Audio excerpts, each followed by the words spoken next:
नमस्कार, जेके channel live में आपका स्वागत और मैं हूं शमीद मीर। दोस्तों, जैसे कि आपको पता है, हमने जेके चैनल लाइव में एक सीरीज़ शुरू की है जिसका नाम है इन्हीं की कहानी इन्हीं की ज़ुबानी। तो दोस्तों, इसी के तहत आज हम एक ऐसी शख्सियत से रूबरू होने जा रहे हैं जो अपने आप में एक पर्सनैलिटी है और हमारे जम्मू कश्मीर में साथ साथ जो पूरे भारत में काफ़ी पुरस्कार ले चुके हैं। एक्टर, डायरेक्टर और राइटर रविंदर शर्मा जी। रविंदर जी, आपका हमारे जेके चैनल लाइव में स्वागत है। धन्यवाद।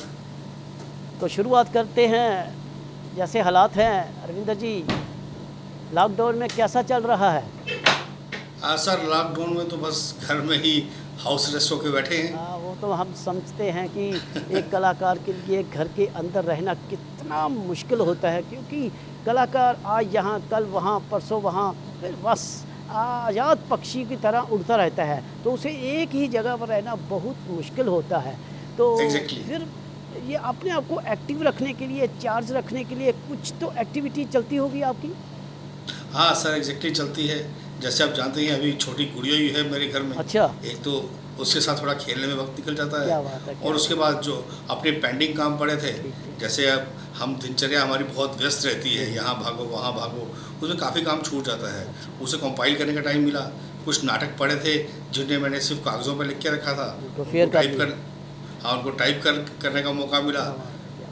फिर ये जो हालात हमारे आगे पीछे बने हैं, ये कोई ना कोई वायरस, कुछ ना कुछ बीमारी हर साल, हर दूसरे तीसरे साल इतनी घातक तरीके से आती है। कोरोना खैर बहुत ही घातक तरीके से आया है। ये तो हमारी लाइफ में फर्स्ट टाइम ऐसा हुआ है। हाँ बिल्कुल, एग्जैक्टली हमारे टाइम में ऐसा पहली बार ही हुआ है। इससे पहले भी आते रहे स्वाइन फ्लू वगैरह, पर वो चलो जल्दी निपट गए। अब इस पे जब ये ऐसा त्रासदी हमारे सिर पर आई है, अब इस पर सोचने का भी कुछ मौका मिला है, इस पर भी कुछ काम करने का मौका मिला कि ये कैसे हमारी ज़िंदगी में ऐसे वायरस आ जाते हैं, कैसे हमें उन्हें टैकल करना है, किसकी लापरवाही है, हमारी लापरवाही है या किसकी उस। जी जी। इस लाइन में आप कब और कैसे इंट्रोड्यूस हुए थे?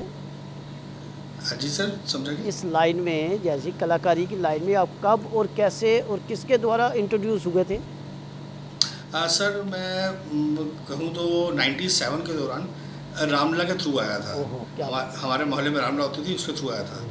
फिर उसके बाद शशि भूषण जी से मुलाकात हुई, उनके साथ एक छोटा सा नाटक किया हमने। फिर उनके साथ बाहर भी गए करने। फिर दीपक सर के साथ इंट्रोड्यूस हुआ, तो उन्होंने हमें बहुत एक्सप्लोर करवाया। फिर फाइनली मैं डॉक्टर सुधीर महाजन जी के पास पहुंचा, जिन्होंने मुझे विंग्स दिए कि ले बेटा उड़, समुद्र है जितना तैर सकता तैर ले। तो बस वो तैराकी सीख रहे हैं। तो हर सीनियर के साथ रहा है हमारे साथ। बाहर भी, आउट ऑफ स्टेट भी काफ़ी हाँ नाम सर, कमा के आए हैं। हाँ जी सर, स्टेट के बाहर भी काफ़ी नाम कमाया है भगवान की दया से। उड़ीसा में भी हमने परफॉर्मेंस दी है, बंगाल में बहुत बार किए हैं, चंडीगढ़ किए हैं सर। उसके बाद हम पटियाला, पंजाब भी ऑलमोस्ट घूमा है।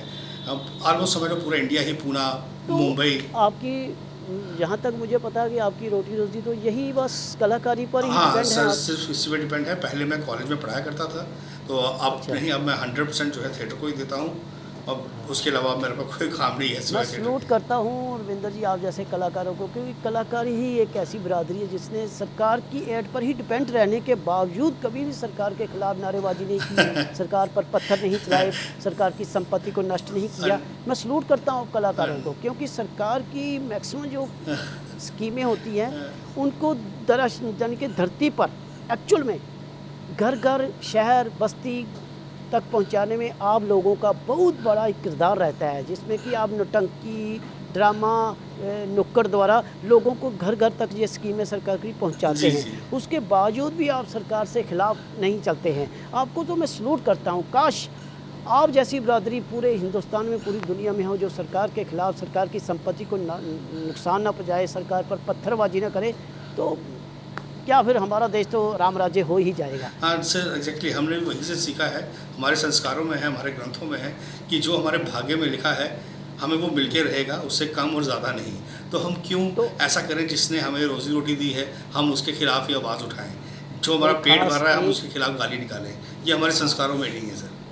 कोई खास एक आध मैसेज जो आप अपने कलाकारों के, अपनी जनता के नाम, जो हमारे प्रधानमंत्री द्वारा दिया जाता है, कि क्योंकि इसकी तो दवाई कोई बनी नहीं अभी जी जी, सर तो बस यही है कि लॉकडाउन घर में रहने हैं, हाँ हाँ सोशल डिस्टेंस का, बिल्कुल। मास्क का, हाँ, और ये हमें आदत डालनी पड़ेगी, क्योंकि अभी तक जब तक ये इसकी कोई औषधि नहीं बनती तब तक तो हमें इससे मतलब इसी के बिल्कुल मुताबिक चलना हमें पड़ेगा। बिल्कुल मुंह पर मास्क, और हाँ। माफ़ करना, मैंने मास्क इसलिए नहीं लगाया क्योंकि मैं अंदर स्टूडियो में, मास्क मेरे साथ और है सर क्योंकि मैंने भी अभी उतार के रखा है, क्योंकि मैं भी घर के अंदर ही था, मुझे पता था कि आपका कॉल क्योंकि कभी भी आ सोशल सकता है। इसीलिए सोशल डिस्टेंस को मद्देनज़र रखते जी, जी। हुए आप अपने घर में हैं और मैं अपने स्टूडियो में, यहीं से हम लोग आपस से ऑनलाइन हाँ जेके जी। चैनल लाइव के द्वारा हम यहाँ पर आपके साथ लाइव हैं। जी, जी सर, बिल्कुल। तो कोई ख़ास मैसेज? हाँ सर, बस मेरा यही मैसेज है सबसे कि टाइम टू टाइम गवर्नमेंट की बात सुनें, वो ठीक कह रहे हैं, जो कर उसके खिलाफ ही आवाज़ उठाएँ।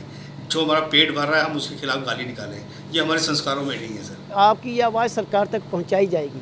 Thank you, thank you, thank you, thank you Ravinder ji, thank you, धन्यवाद, धन्यवाद। तो दोस्तों, ये थे रविंदर शर्मा। कल इसी वक्त किसी नए कलाकार के साथ फिर बातचीत होगी, तब तक के लिए दीजिए मुझे इजाज़त। नमस्कार। हाँ, एक बात याद रखिए, लाइक और शेयर करना ना भूलें।